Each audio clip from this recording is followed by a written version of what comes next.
আমরা গত বছর সেপ্টেম্বর মাসে বিএনপির প্রতিষ্ঠাবার্ষিকী উপলক্ষে বিএনপির তখনকার যে ভারপ্রাপ্ত চেয়ারম্যান, বর্তমানে বিএনপির চেয়ারম্যান জনাব তারেক রহমান, উনি সারা বাংলাদেশে ডোবা নালা খাল পরিষ্কার পরিচ্ছন্নতা কার্যক্রমের শুভ উদ্বোধন করেছিলেন।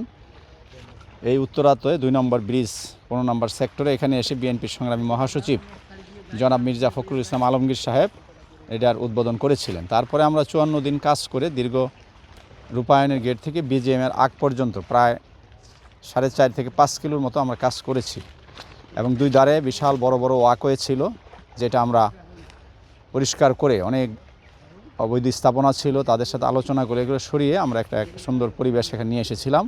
কিন্তু এই যে নির্বাচনের যে গ্যাপের পরে আবার লক্ষ্য করলাম যে অবৈধ স্থাপনা আছে এই 2 ধারে অনেক। আমরা সিটি কর্পোরেশন সুস্থরা অফিসের সামনে আমরা মানববন্ধন করেছিলাম, অনেক সাধারণ জনগণ এলাকার ছিল।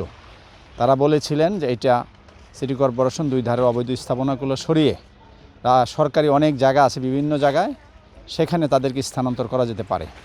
কিন্তু ওই কাজের কাজ খুব একটা হয়নি, যে কারণে আজকে আবার দেখতে পাচ্ছেন ব্যাপক ময়লা আবর্জনা এবং কচুরিপানা আবার জন্ম নিয়েছে।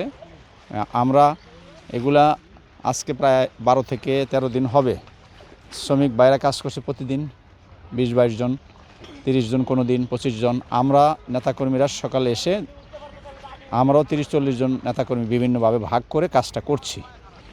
আমরা চেষ্টা করছি যে এই উত্তরার মধ্যে সর্ববৃহৎ এই লেকটাকে পরিচ্ছন্ন রাখা এবং 2 পাশে একটি সুন্দর পরিবেশ গড়ে উঠুক, মানুষ যাতে এখানে এসে বসতে পারে।